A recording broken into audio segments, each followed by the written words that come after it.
Halo, assalamualaikum warahmatullahi wabarakatuh. Yuk, jumpa lagi dengan saya Hendy di channel Telosport. Oke teman-teman, pertandingan semifinal Piala Asia Futsal 2026 antara Timnas Futsal Indonesia kontra Jepang berhasil dimenangkan oleh pasukan Garuda dengan skor 5-3. Laga Indonesia kontra Jepang itu digelar di Indonesia Arena, Senayan, Jakarta, Kamis, tanggal 5 Februari 2026. Atas kemenangan ini Indonesia akan menghadapi Iran di partai final. Ini adalah sejarah Indonesia dalam perfutsalan Indonesia, teman-teman. Oke teman-teman, ada pertandingan yang hanya tercatat di papan skor. Ada pula pertandingan yang mengubah cara sebuah bangsa memandang dirinya sendiri. Laga Indonesia kontra Jepang di semifinal Piala Asia Futsal 2026 termasuk kategori kedua, bukan semata karena skor, tetapi karena makna simbolik yang lahir dari pertandingan yang penuh dengan ketegangan, disiplin, dan keberanian kolektif. Gol Samuel Eko di babak pertama bukan sekedar pembuka keunggulan, ia menjadi representasi dari fase baru futsal Indonesia. Tidak lagi inferior, tidak lagi sekedar kuda hitam, melainkan aktor utama dalam narasi besar futsal Asia.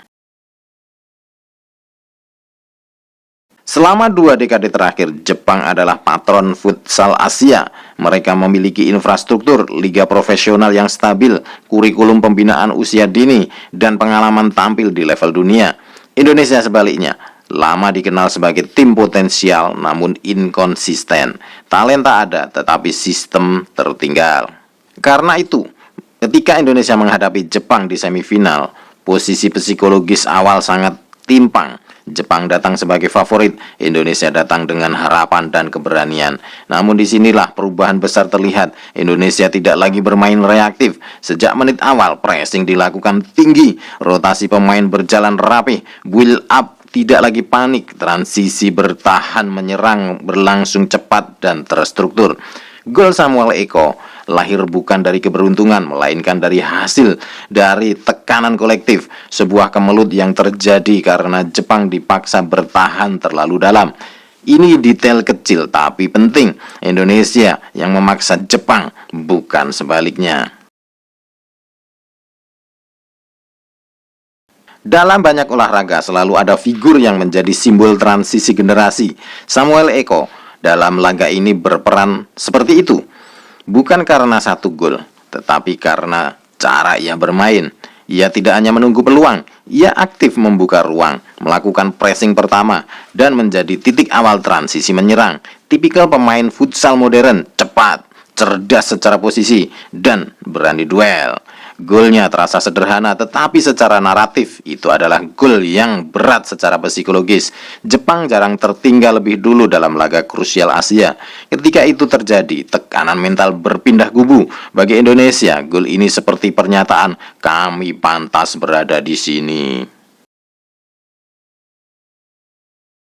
Yang paling menonjol dari performa Indonesia bukan hanya agresivitas tetapi disiplin. Ini penting karena selama ini kelemahan utama Indonesia justru pada aspek bertahan, sering overcommit, mudah kehilangan shape, dan panik saat ditekan. Melawan Jepang semua itu berubah. Blok pertahanan kompak, cover shadow berjalan baik, penjagaan arena pivot Jepang relatif efektif. Bahkan ketika Jepang mulai menaikkan tempo, Indonesia tidak terjebak dalam chaos. Ini menandakan satu hal penting, transformasi futsal Indonesia sudah masuk fase struktural, bukan sekedar emosional. Artinya perubahan ini bukan hasil motivasi sesaat, tetapi hasil dari proses pembinaan dan metodologi latihan yang lebih modern. Terlepas dari hasil akhir, laga Indonesia kontra Jepang ini sudah menjadi titik balik. Dalam teori pembangunan olahraga, ada konsep yang disebut psychological threshold. Momen ketika sebuah tim sadar bahwa mereka bisa mengalahkan raksasa. Indonesia kini melewati ambang itu. Jika dulu target realistis adalah lolos grup atau perempat final, kini standar mentalnya naik. masuk final, bahkan juara. Perubahan standar ini sangat krusial karena ia mempengaruhi seluruh ekosistem. Ada pelatih, federasi, sponsor, hingga pemain usia muda.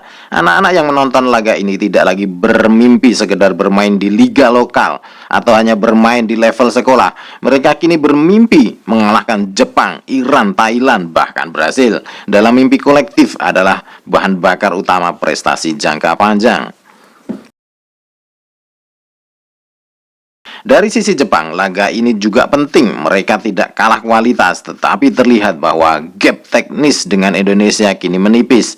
Asia tidak lagi satu kutub. Futsal Asia kini memasuki fase multipolar. Iran tetap kuat, Jepang tetap elit, Thailand stabil, Indonesia muncul sebagai kekuatan baru. Ini membuat peta kompetisi Asia jauh lebih sehat dan kompetitif. Secara jujur, ini kabar baik bagi futsal Asia secara keseluruhan. Kompetisi yang seimbang mendorong inovasi taktik, peningkatan kualitas liga domestik, dan daya tarik global yang lebih besar. Yang membuat laga ini istimewa adalah narasinya. Ini bukan sekedar semifinal, ini adalah simbol kematangan sebuah proyek nasional. Indonesia selama ini sering terjebak pada euforia instan.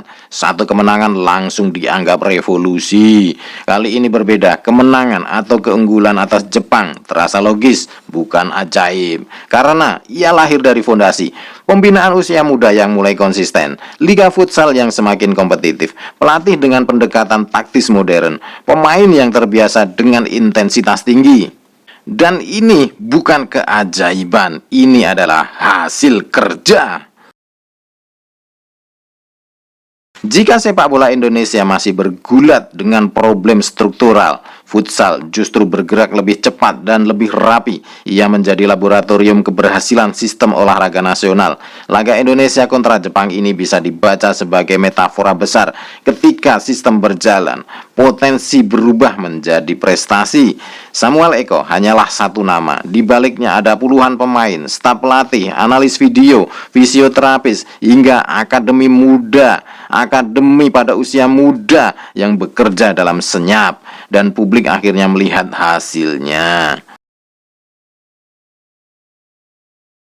Bahaya terbesar dari momen besar adalah merasa sudah sampai. Pada sejatinya laga ini bukan puncak, ia adalah titik awal fase baru. Indonesia belum menjadi raja Asia, tetapi Indonesia kini resmi menjadi penantang serius. Dan dalam olahraga elit, perbedaan antara penonton dan penantang itu bukan bakat, ia adalah sebuah konsistensi. Jika momentum dijaga, jika sistem tidak kembali ke pola lama, maka dalam beberapa tahun ke depan, kita tidak lagi bertanya, bisakah Indonesia mengalahkan Jepang? Pertanyaannya akan berubah menjadi, siapa yang mampu menghentikan Indonesia? Oke teman-teman, itu saja konten yang bisa saya hadirkan pada kesempatan kali ini. Semoga bermanfaat, semoga bisa menghibur teman-teman semuanya. Salam olahraga, salam sehat selalu. Wassalamualaikum.